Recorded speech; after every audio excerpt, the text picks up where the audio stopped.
कृष्णाय वासुदेवाय हरये परमात्मने प्रणतः क्लेशनाशाय गोविंदाय नमो नमः। नमस्कार दोस्तों, मैं आचार्य योगेश पारिक वेद स्वाध्याय पीठ के आओ ज्योतिष सीखें के इस चैनल पर आप सभी का तहे दिल से हार्दिक स्वागत करता हूं। दोस्तों, जीवन में उद्देश्य सिर्फ कमाना ही नहीं होता, हमारा संस्कार, हमारी संस्कृति और हमारे जो ज्योतिष शास्त्र बने, हमारे जो शास्त्र बने, इनकी रक्षा करने का भी दायित्व हम पर बनता है। और इन्हीं दायित्व को, इन्हीं गुरु परंपराओं को निभाते हुए हम ये जो वीडियो बना रहे हैं, ये वीडियो हमारा उद्देश्य कमाई का नहीं है। कमाई सिर्फ एक होता है कि हमारा गृहस्थी चल सके, कमाई होता है कि हमारा जो उद्देश्य है उसकी पूर्ति हो सके। इसलिए कई बार ऐसा महसूस हो जाता है कि कमाई हमारी इस कारण से होनी आवश्यक है, अन्यथा कमाई सिर्फ यही होनी चाहिए कि हमारा पेट भर जाए और हम जो सनातन संस्कृति है, इस संस्कृति की रक्षार्थ जो हम कदम उठाते हैं, उन कदमों के अंदर हमारा सहयोग हो सके। तो दोस्तों, ऐसी ही क्रिया जो एक हमारी वेद स्वाध्याय पीठ है, वेद स्वाध्याय पीठ की जो हमारी संस्था है, जो हमारी खुद की संस्था है, वो संस्था हमारे जो वेदों की रक्षा करने के लिए, ज्योतिष की रक्षा करने के लिए हम निःशुल्क छात्रों को पढ़ाते हैं, जिसके अंदर बच्चों को निःशुल्क पढ़ाकर इनको वैदिक शिक्षाएं दी जाती है, निःशुल्क ज्योतिष का ज्ञान दिया जाता है, ताकि हमारे जो आने वाली पीढ़ियां हैं, ये पीढ़ियां संस्कृत से और हमारी संस्कृति से, हमारे संस्कारों से, हमारे जो कल्चर है उससे, हमारी जो शास्त्र है उनसे, हमारी प्रकृति से, इन सभी चीज़ों से अवगत हो सके। तो दोस्तों, हमारा एक प्रयास रहता है और इन्हीं प्रयासों के अंदर मैं ये जो वीडियो बनाने का कार्य जो प्रारंभ किया है, गुरुदेव के हमारे निर्देश अनुसार कि सभी लोगों को सीखना चाहिए कि ज्योतिष क्या है। आज हम बात करेंगे आपके सामने कन्या लग्न की, और कन्या लग्न वालों के लिए कौन सा ग्रह शत्रु ग्रह है, कौन सा मित्र ग्रह है, कौन सा कारक ग्रह है, कौन सा मारक ग्रह है, कौन सी दशाएं अनुकूल आती है, कौन सी अशुभ दशाएं आती है, इनके मंत्र कौन से हैं, रत्न कौन से, इन सारी चीज़ों की जानकारी लेकर दोस्तों मैं आप लोगों के लिए आता हूँ। और भगवान आशुतोष से यही प्रार्थना करता हूँ कि सभी आप लोग हमेशा स्वस्थ रहें, और यही मंगल कामना करता हूँ कि हमारे जो वीडियो आप देखते हैं, इन्हें अधिक से अधिक आप देखने का प्रयास करा करें, ताकि आप लोगों को इसकी प्रॉपर जानकारी मिल सके। मैंने हर वीडियो में यही कहा कि शनि पंथा शनि कंथा, आप बिल्कुल ये ना समझे कि हमको एक साथ ज्योतिषी बनना है। आप धीरे धीरे धीरे धीरे हम यदि इन चीज़ों को समझेंगे तो प्रॉपर रूप से हमको ये सारी चीज़ें समझ में आने लगी, क्योंकि ज्योतिष विज्ञान एक ऐसा विज्ञान है जिसमें हम हर चीज़ की वर्तमान, भविष्यकाल, भूतकाल, इन सारी चीज़ों की जो जानकारी है हमें मिल सकती है। तो आइए हम सबसे पहले बात करते हैं कन्या लग्न की। देखिए, जहाँ पर भी आपको 6 नंबर दिखे, क्योंकि 12 भाव होते हैं, आपने 12 भाव समझ ही लिए, और 12 भावों का कौन कौन सा कारक होता है, क्या क्या काम होता है, क्योंकि हर ग्राफ के अंदर हर एक घर होता है, उस घर का एक अलग अलग काम होता है। यदि आपको किसी व्यक्ति का स्वभाव चाहिए तो आप उसको लग्न से देख सकते हैं, धन चाहिए तो दूसरे भाव से देख सकते हैं। तो इसी प्रकार से हर चीज़ का अलग अलग भाव होता है।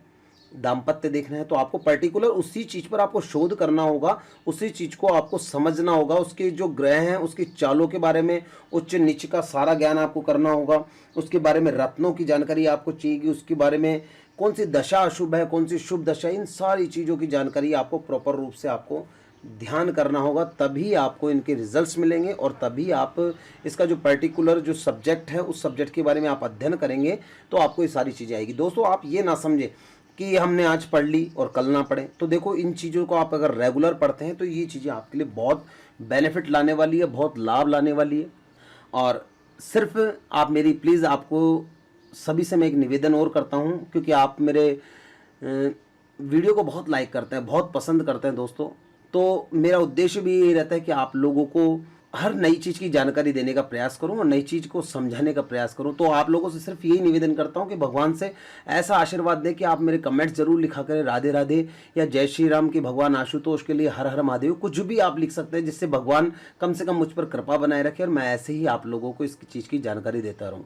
तो दोस्तों, आज हम बता रहे हैं कन्या लग्न के बारे में। तो देखिए, कन्या लग्न के बारे में मैं बता रहा हूँ। अच्छा, ये एक बात और आपको टॉपिक मैं एक और चीज़ को काट के कहना चाहूँगा कि लग्न चीज़ अलग होती है, राशि चीज़ अलग होती है। ठीक है, जिस घर के अंदर चंद्रमा बैठा हुआ रहता है वह घर हमेशा राशि का कहलाता है, सपोज कीजिए यहाँ पर यदि चंद्रमा बैठा होता है 3 नंबर के अंदर, तो यहाँ पर जातक की मिथुन राशि हो जाती है। तो जिस घर में भी चंद्रमा बैठ जाता है जातक की वो ही राशि होती है। तो राशि और लग्न में अंतर होता है। तो यहाँ पर यदि कई बार ऐसा भी होता है कि लग्न के अंदर चंद्रमा बैठ गया, तो ये मान लीजिए कि जैसे जो लग्न है और जो राशि है उसके अंदर यदि चंद्रमा बैठा है, यहाँ पर यदि 6 नंबर लिखा हो तो जातक की कन्या राशि होगी।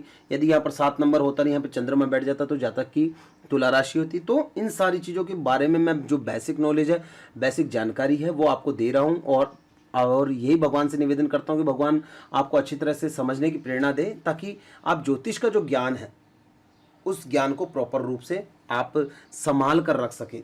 तो दोस्तों, जैसे मैंने आपको बताया भी कि वेद स्वाध्याय पीठ का एक जो मुख्य जो प्रयोजन है वो यही प्रयोजन है कि आप सभी लोग वैदिक ज्योतिष, वेदों के बारे में जानकारी, ये सारी चीज़ें आप प्रॉपर रूप से समझ सके, तभी हमारा जो उद्देश्य है, हमारा जो संकल्प है वो पूर्ण हो पाएगा।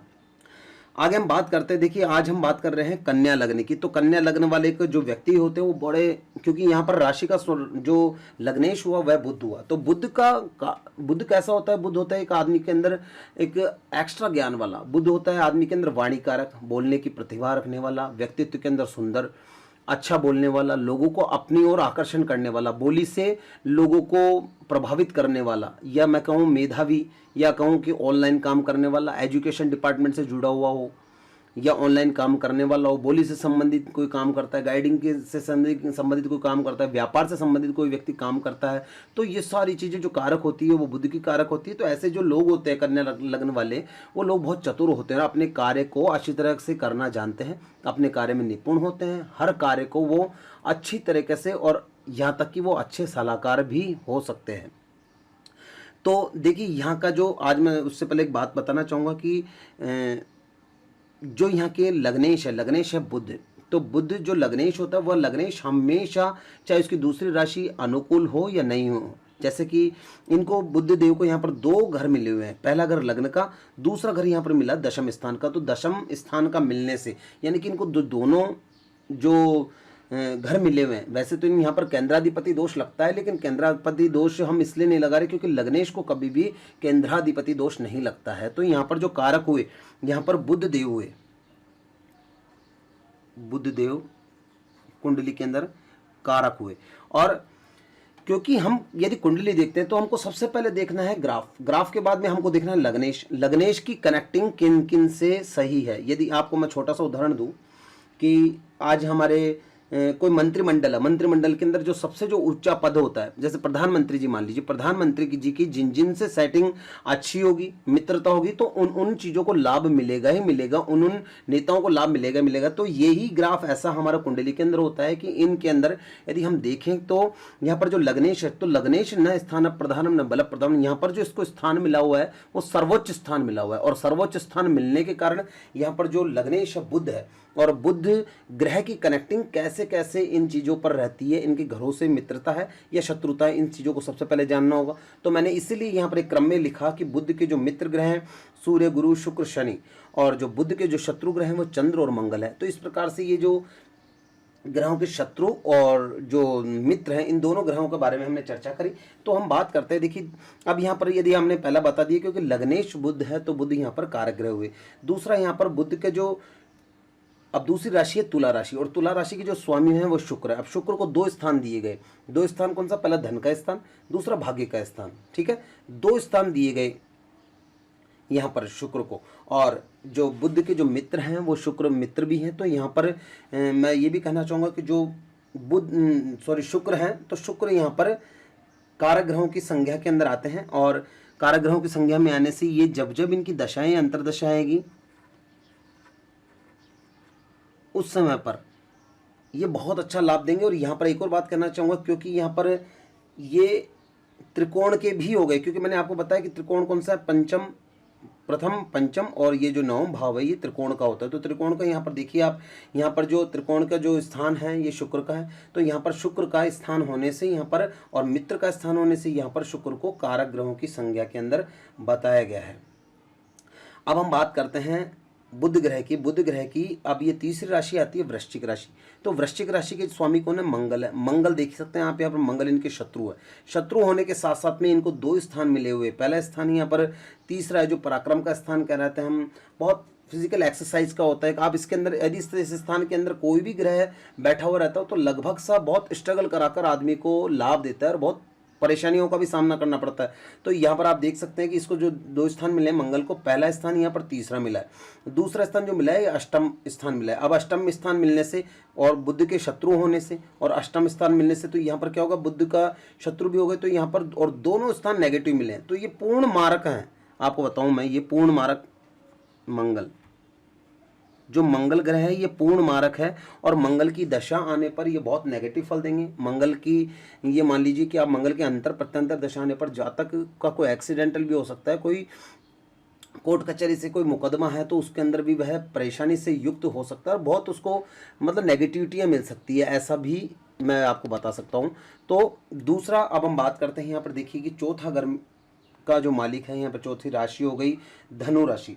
और धनु राशि और एक धनु राशि को एक स्थान मिला माता का और सुख का, संपत्ति का, वैभव का, कुटुंब का, भूमि भवन जायदाद का, इन सभी का स्थान मिला। और दूसरा जो स्थान मिला हुआ है इनको सप्तम स्थान मिला हुआ है। सप्तम स्थान मिलने से यहाँ पर एक देखिए आपको बताना चाहूँगा मैं, क्योंकि केंद्र के अंदर 2 ग्रह एक साथ आ गए, 2 घर आ गए और दोनों के जो राशि के जो स्वामी हैं दोनों गुरु हो गए, तो यहाँ पर केंद्राधिपति दोष लग जाता है। केंद्राधिपति दोष लगने के कारण अब जहाँ पर दोष की बात करते हैं तो दोष लगते ही वहाँ पर नेगेटिविटी आ जाती है। तो यहाँ पर अच्छा स्थान मिल गया, सब कुछ हो गया, लेकिन उसके बावजूद भी यहाँ पर बृहस्पति यहाँ पर प्रॉपर फल नहीं देंगे। क्यों नहीं फल देंगे, ये हमारी समझने वाली बात है, क्योंकि एक तो यहाँ पर केंद्राधिपति दोष लग गया, एक इनको सप्तम स्थान में मिला हुआ जो कि दाम्पत्य के अंदर हमेशा, जैसे कहते हैं ना कि किसी की बृहस्पति अच्छी नहीं होती, तो यहाँ पर ये कह सकते हैं कि हम जातक की बृहस्पति अच्छी नहीं रहती है और बृहस्पति अच्छी नहीं रहने से जातक को जो पूर्ण फल नहीं मिल पाती। यदि बृहस्पति उच्च ग्रह के अंदर बैठा हुआ है, बढ़िया ग्रह के अंदर बैठा हुआ है, बढ़िया दृष्टि से ग्रसित है, तो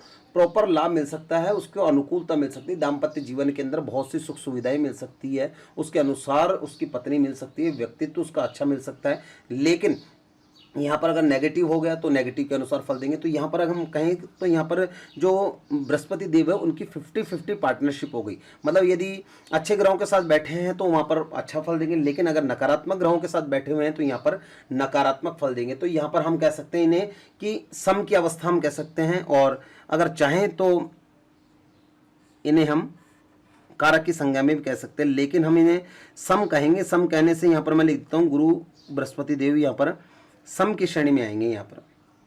और चलिए अब हम बात करते हैं आगे की। तो आगे जो शनिदेव हैं, शनिदेव यहाँ पर देखिए कि बुध के, क्योंकि शनि को यहाँ पर जो 2 राशियाँ हैं मकर और कुंभ राशि, और जो मकर और कुंभ राशि है दोनों की राशि के स्वामी शनि हैं, और इनमें जो त्रिकोण का भी इनको एक घर मिला हुआ है शनिदेव को, और दूसरा जो स्थान मिला हुआ है यहाँ पर, और ख़ास तौर से ये अच्छे मित्रों में से भी है शनिदेव, बुध के अच्छे मित्रों में से भी। तो यहाँ पर अच्छा स्थान मिलने से शनि पूर्णतया यहाँ पर अच्छे लाभ देंगे, अच्छे रेस्पॉन्स देंगे यहाँ पर। तो ये जो शनि है तो शनि ग्रह यहाँ पर कारक की संज्ञा में आते हैं, और जब जब अंतर्दशा है प्रत्यंतर दशा ही आती है तो शनि देव अच्छे इन्हें लाभ देंगे, अच्छा आगे की ओर इंगित करेंगे। और बृहस्पति देव का मैंने आपको बता ही दिया, क्योंकि ये मीन राशि के जो देव हैं स्वामी हैं वो गुरु हैं, और गुरु का मैंने आपको बता दिया। मंगल का मैंने आपको बता ही दिया, क्योंकि मंगल को 2 घर मिले हुए हैं, अष्टम और यहाँ पर तीसरा घर मिला हुआ है, तो ये दोनों नेगेटिव घर हैं। शुक्र का मैंने आपको बता ही दिया, शुक्र कारक ग्रहों की संज्ञा में आते हैं। क्यों आते हैं, क्योंकि उनको धन का स्थान और त्रिकोण का स्थान मिला हुआ है। यहाँ पर बुध का मैंने आपको बता ही दिया, क्योंकि बुध लग्नेश भी है और दोनों स्थान इनको प्रबल मिले हुए हैं। यहाँ पर केंद्राधिपति दोष नहीं लगेगा, इसलिए बुध भी कारक की श्रेणी में आते हैं।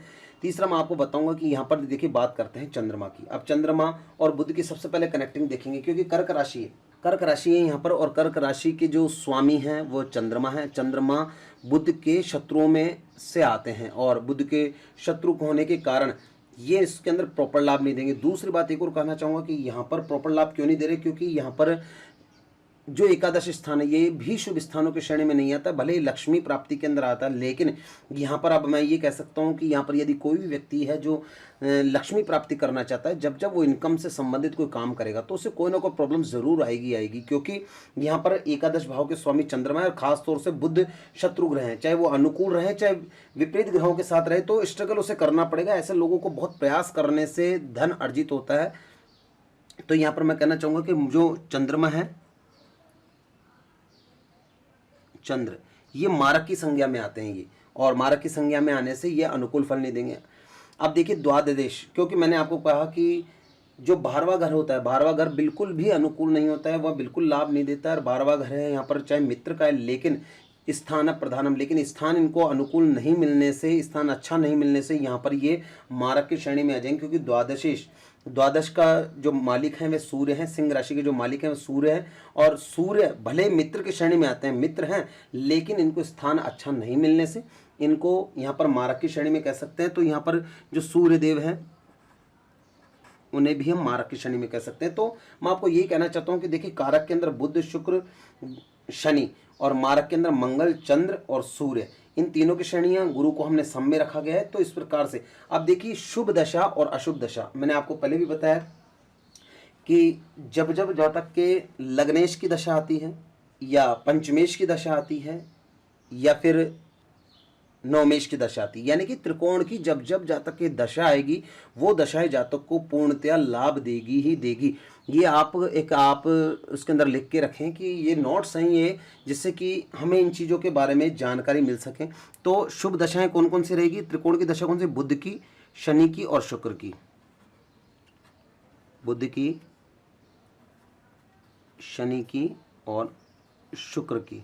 तो जब जब ये तीनों दशाएं आएगी, अंतरदशा प्रत्यंतर दशा इनकी जब जब आएगी, जब जब जातक को लाभ देगी ही देगी।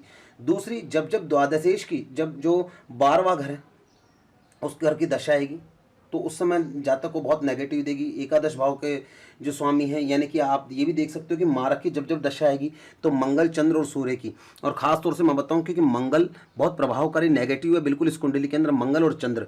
तो जब जब जातक को मंगल की और चंद्र की दशा आएगी, जब जब जातक को बहुत नेगेटिविटी से सामना करना पड़ेगा, बहुत नुकसान हो सकता है। इन चीज़ों को आप नोट करके रखें और जिससे आपको सारी चीज़ों की जानकारी मिल सके। अब देखिए इसके लिए उपाय क्या है। अच्छा, उससे पहले मैं आपको बताना चाहूँगा इष्ट देव। इष्ट देव जातक की कुंडली के अंदर यदि कन्या लग्न की कुंडली है तो कन्या लग्न में जो पंचमेश है तो पहला भाव, दूसरा भाव, तीसरा, चौथा और पांचवा।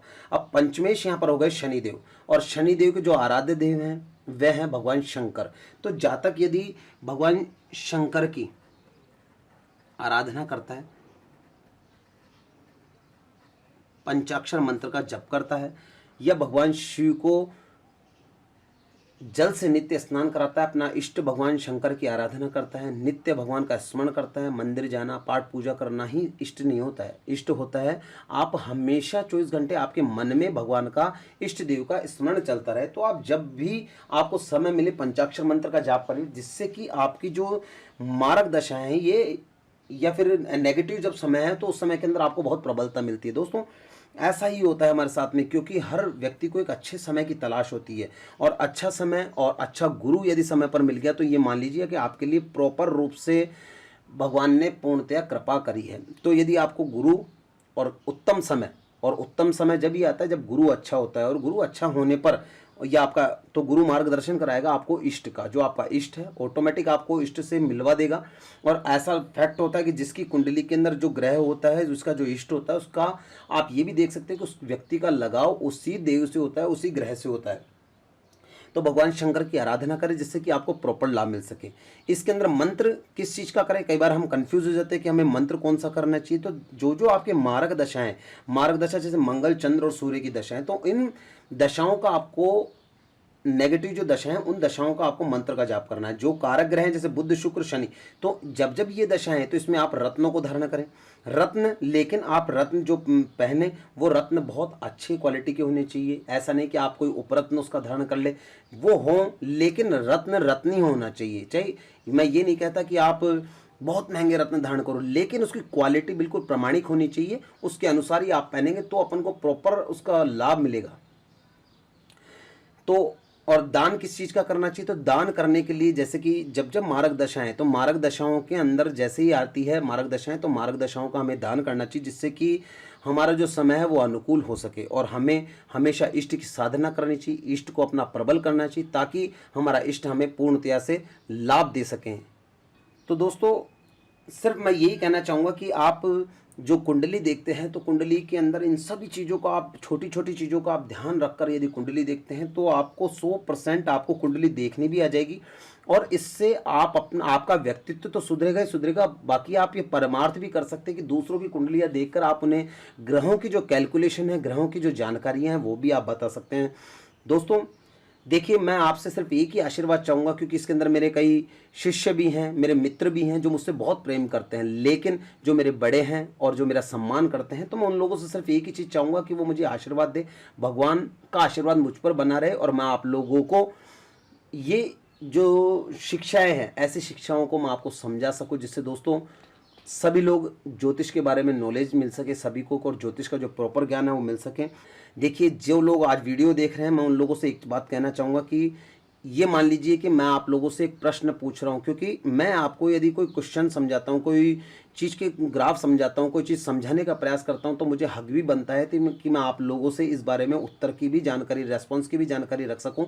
तो आज मैं दोस्तों आपसे एक प्रश्न पूछता हूँ, ये प्रश्न पूछता हूँ कि सूर्य कौन सी राशि में उच्च का होता है और सूर्य कौन सी राशि में नीच का हो जाता है, कैसे प्रभाव देता है। तो आपको सिर्फ यही लिख के डालना है कि सूर्य की उच्च राशि कौन सी है और नीच राशि कौन सी है। तो आप यदि मुझे आंसर देते हैं, तो ये मैं मान लूंगा कि आप प्रॉपर मेरे वीडियो को देखते हैं, और वीडियो का मेरा कम से कम अनादर नहीं हो रहा है। मेरा सिर्फ इतना सा भाव है कि आप मुझे आंसर जरूर दें, जिससे कि मुझे लगे कि आपने वास्तविकता में वीडियो देखी है, और जो मैं समझाने का प्रयास कर रहा हूँ वो सिर्फ आपके हित में है। तो दोस्तों इसी चीज़ को लेकर मैं विराम चाहता हूं। आप सभी का बहुत बहुत धन्यवाद हमारे इस वीडियो से जुड़े रहने के लिए। जय हिंद, जय भारत।